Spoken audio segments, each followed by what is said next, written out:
नमस्कार साथियों, जय श्री श्याम। आज की अपनी एक और वेटनरी मेडिसिन की क्लास होगी।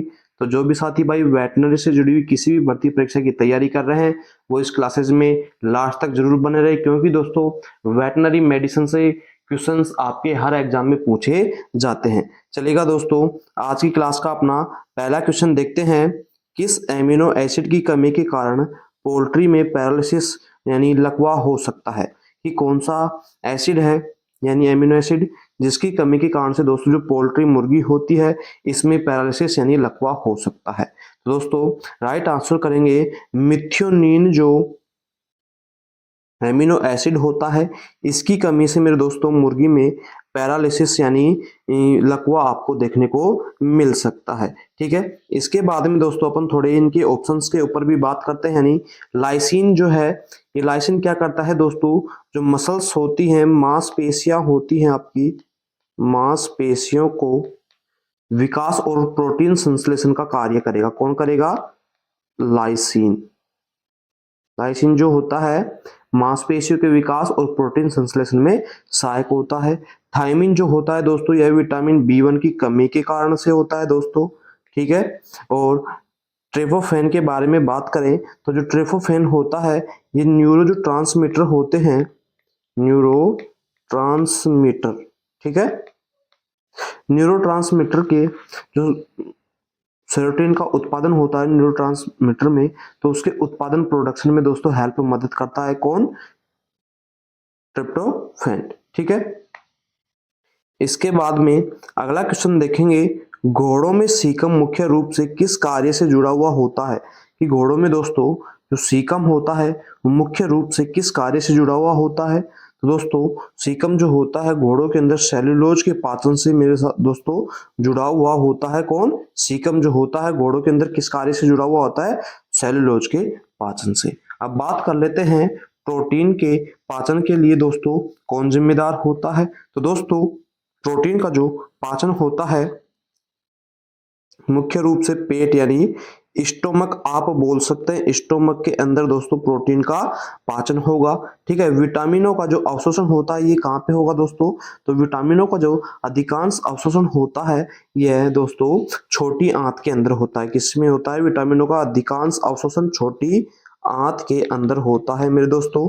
इसके बाद में अपन बात कर लेते हैं जल संतुलन बनाए रखने का कार्य कौन करेगा? तो दोस्तों जो जल का अधिकांश तक पुनः जो अवशोषण होता है वो कहाँ पर होता है दोस्तों?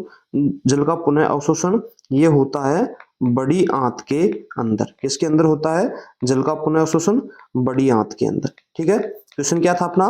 घोड़ों में सीकम मुख्य रूप से किस कार्य से जुड़ा हुआ होता है? सेल्यूलोज पाचन से जुड़ा हुआ होता है घोड़ों में सीकम। प्रोटीन क्या करेगा? प्रोटीन पाचन कौन करता है? पेट में यानी स्टोमक के अंदर प्रोटीन का पाचन होता है। विटामिनों का अवशोषण की बात करें तो दोस्तों जो छोटी आंत होती है इसमें अधिकांशतः विटामिनों का अवशोषण किया जाता है। बात करें जल संतुलन बनाए रखने का कार्य दोस्तों ये बड़ी आंत करेगी, क्योंकि इसमें जल का जो पुनः अवशोषण होता है बड़ी आंत के अंदर ही होता है दोस्तों। ठीक है, इसके बाद में दोस्तों बात करते हैं अगले क्वेश्चन के बारे में।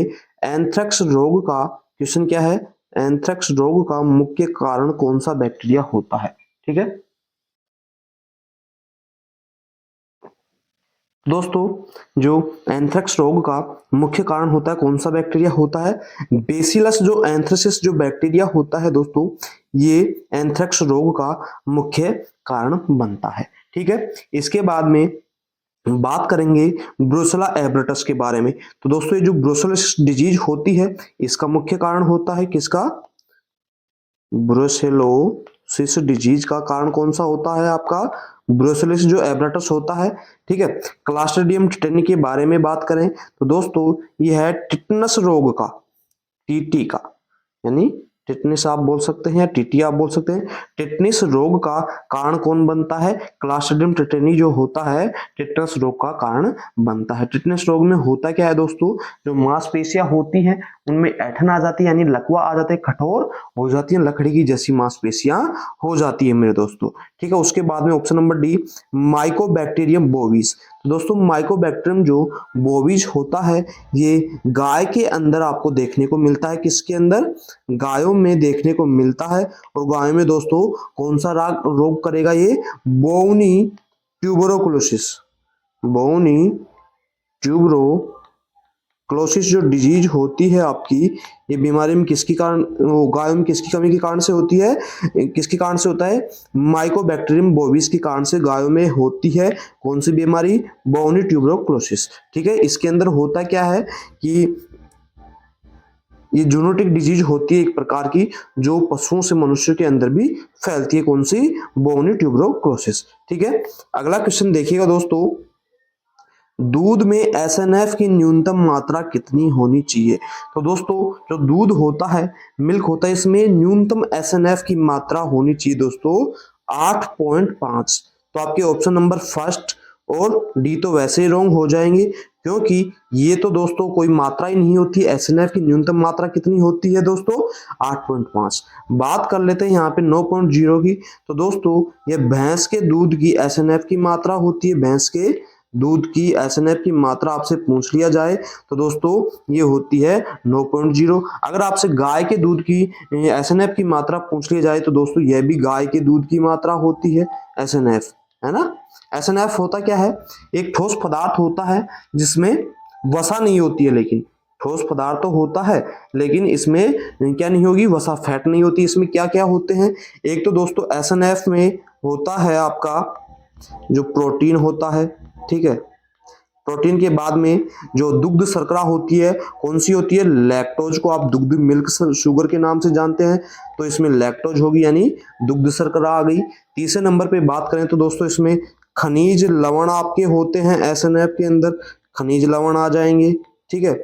और बात करें इसमें क्या क्या होता है दोस्तों, इसमें विटामिन भी ऐड होते हैं, ठीक है, विटामिन भी इसमें ऐड होते हैं। यानी एसएनएफ जो होता है एक ठोस पदार्थ होता है, लेकिन ये फैट नहीं, वसा नहीं होता है। इसमें जो ठोस पदार्थ होते हैं वो कौन कौन से ऐड होते हैं, एक तो प्रोटीन होता है, लैक्टोज होता है जिसे आप दुग्ध शर्करा बोलते हैं, खनिज लवण होते हैं और दोस्तों विटामिन होते हैं, ठीक है। इसके बाद में दोस्तों देखिएगा अगला क्वेश्चन आता है, गायों में कृत्रिम गर्भाधान आर्टिफिशियल इंसेमिनेशन के लिए शुक्राणु को किस तापमान पर संग्रहित किया जाता है। दोस्तों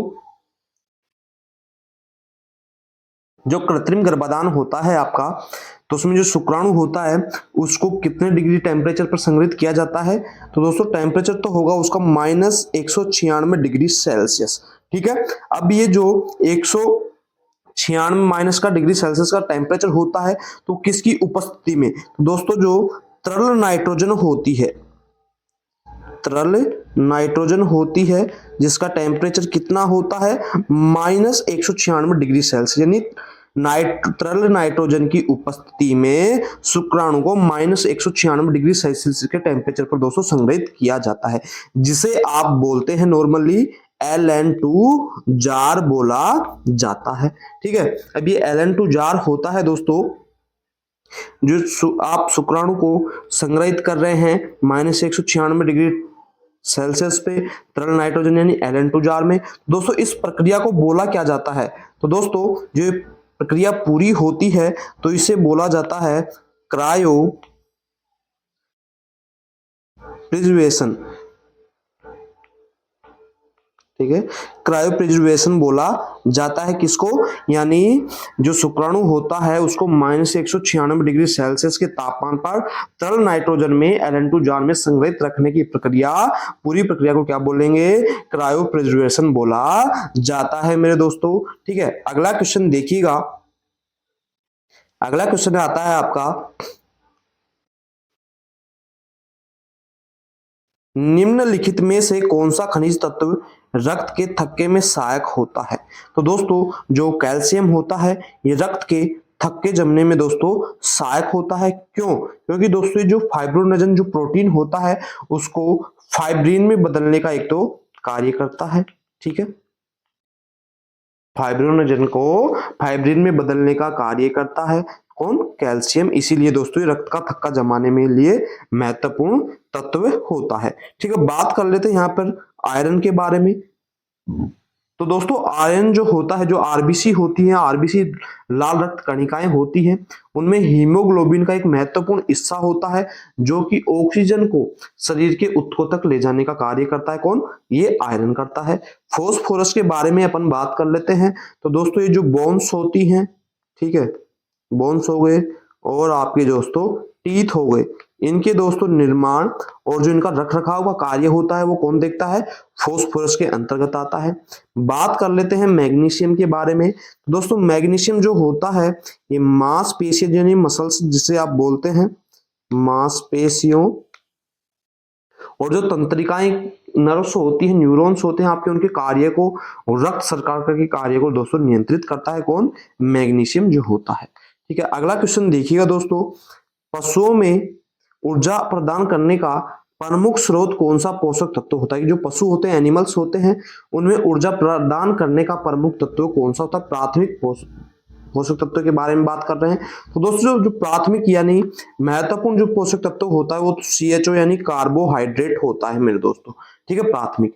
दूसरे के बारे में बात कर लें तो दोस्तों दूसरा जो ऊर्जा का स्रोत होता है वो होता है ये आपका वसा होती है। लेकिन दोस्तों जो वसा होती है ये कार्बोहाइड्रेट की तुलना में धीमी गति से टूटती है, इसलिए वो पशुओं की प्राथमिक ऊर्जाओं की पूर्ति नहीं कर पाती। इसीलिए कार्बोहाइड्रेट को दोस्तों प्राथमिक ऊर्जा का स्रोत माना जाता है, मुख्य ऊर्जा का स्रोत माना जाता है। प्रोटीन के बारे में बात कर लेते हैं। दोस्तों जो प्रोटीन होती है क्या होती है, ये मुख्य रूप से शरीर के जो ऊतक होते हैं, एंजाइम होते हैं और हार्मोन के निर्माण में दोस्तों सहायता करती है कौन, प्रोटीन। ठीक है, खनिज तत्व जो होते हैं वो क्या कार्य करते हैं, हड्डियां हो गई, दांत हो गई, हार्मोनल संतुलन हो गया, दोस्तों इनको करने में दोस्तों मदद करते हैं कौन, खनिज तत्व। ठीक है, अगला क्वेश्चन देखिएगा दोस्तों, अगला क्वेश्चन है आपका, घोड़े के पेट के कितने चैम्बर यानी कक्ष होते हैं। तो दोस्तों घोड़ा एक प्रकार का एरोमंथी प्राणी होता है। किस प्रकार का प्राणी होता है, एरोमंथी प्राणी। और आप सभी को पता है एरोमंथी प्राणियों के पेट के कितने चैम्बर होते हैं, एक। तो राइट आंसर हो जाएगा आपका ऑप्शन नंबर ए, घोड़े के पेट के कितने कक्ष हो जाएंगे दोस्तों, एक। ठीक है, ऑप्शन नंबर 3 के बारे में बात करें तो दोस्तों इसमें आते हैं आभासी रुमंथी। जैसे कि एग्जाम्पल के बारे में बात कर लेते हैं, ऊंट हो गया और लामा हो गया। ठीक है, ये आभासी प्राणी की श्रेणी में आते हैं, इनके 3 पार्ट होते हैं आमाशय के। बच गया 4th नंबर पे, तो दोस्तों ये होते हैं रुमंथी प्राणी। रुमंथी प्राणी के पेट के कितने चैम्बर हो गए दोस्तों, 4, रुमन, रेटिकुलम, ओमेज्म और एबोमेज्म। ठीक है, अगला क्वेश्चन देखते हैं दोस्तों,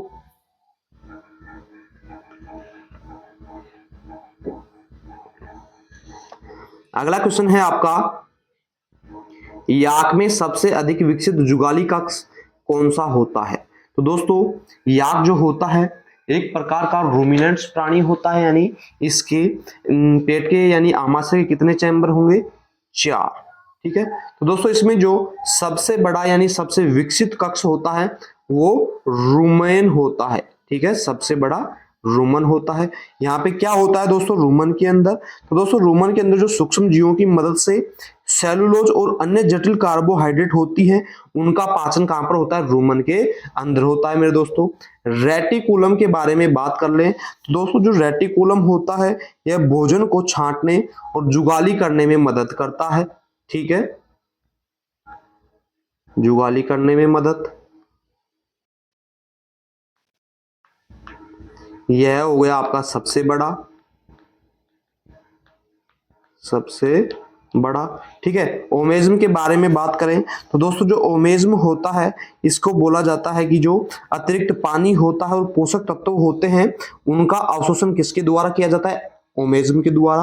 और बच गया आपका एबोमेज्म, तो दोस्तों यह सच्चा पेट होता है, सच्चा पेट या सत्य आमाशय भी दोस्तों इसको बोला जाता है। वो किस लिए बोला जाता है, क्योंकि दोस्तों यहाँ पर जो गैस्ट्रिक एंजाइम्स होते हैं कौन कौन से, पेप्सिन, HCl, तो दोस्तों इनके द्वारा भोजन को पचाने का कार्य किसमें किया जाता है, एबोमेज्म के अंदर किया जाता है, इसीलिए सच्चा पेट कहते हैं। यानी सबसे अधिक जो बड़ा विकसित सबसे बड़ा पार्ट होता है वो पेट का कौन सा होता है, रूमन होता है।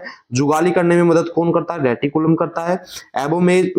ओमेज्म जो होता है ये क्या कार्य करता है, जो अतिरिक्त पानी होता है और पोषक तत्व होते हैं उनके अवशोषण में मदद करता है।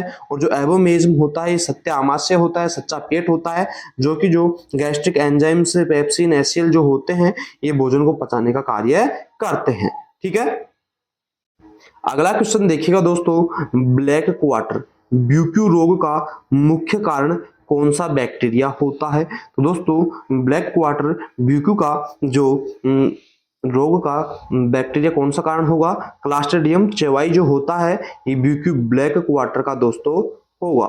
ठीक है, उसके बारे में बात करते हैं अपन। साल्मोनेला जो होता है ये होता है दोस्तों किसका? हिमोरेजिक, उसको साल्मोनेलोसिस कौन सी डिजीज का होता है? साल्मोनेलोसिस। इसके अंदर क्या होता है दोस्तों? साल्मोनेलोसिस के अंदर दस्त हो जाते हैं और उसके साथ में जो सेप्टिसीमिया होता है वो भी हो जाता है साल्मोनेलोसिस के अंदर। और किस बैक्टीरिया के कारण होता है? साल्मोनेला के कारण। ठीक है, उसके बाद में अपन बात करते हैं पास्चुरेला मल्टीसोडा। दोस्तों इसके अंदर क्या होता है? जो एचएस आपका होता है हिमोरेजिक सेप्टिसीमिया, या जिसे आप गलघोटू के नाम से भी जानते हैं। ठीक है, गलघोटू जो होता है इसी के कारण से होता है। ठीक है, उसके बाद में बात कर लेते हैं माइकोप्लाज्मा। तो दोस्तों माइकोप्लाज्मा जो होता है ये गाय भैंसों में थनैला जो आपका रोग होता है, थनैला, इसका कारण बनता है, जिसे आप मैस्टिस भी बोलते हैं। ठीक है, और दोस्तों फेफड़ों के इन्फेक्शन में भी दोस्तों कारण बन जाता है माइकोप्लाज्मा। तो दोस्तों ये कुछ क्वेश्चंस थे अपने वेटनरी मेडिसिन के। इसी प्रकार से आगे भी कंटिन्यू क्लासेस पाने के लिए जुड़े रहें आपके अपने YouTube channel Shri Shyam classes के साथ में। अगर आप चैनल पर आज पहली बार आए, चैनल को सब्सक्राइब करें, बेल आइकन को जरूर प्रेस करें ताकि आगे आने वाली क्लासेस का नोटिफिकेशन सबसे पहले आप तक आ सके। थैंक यू दोस्तों, धन्यवाद।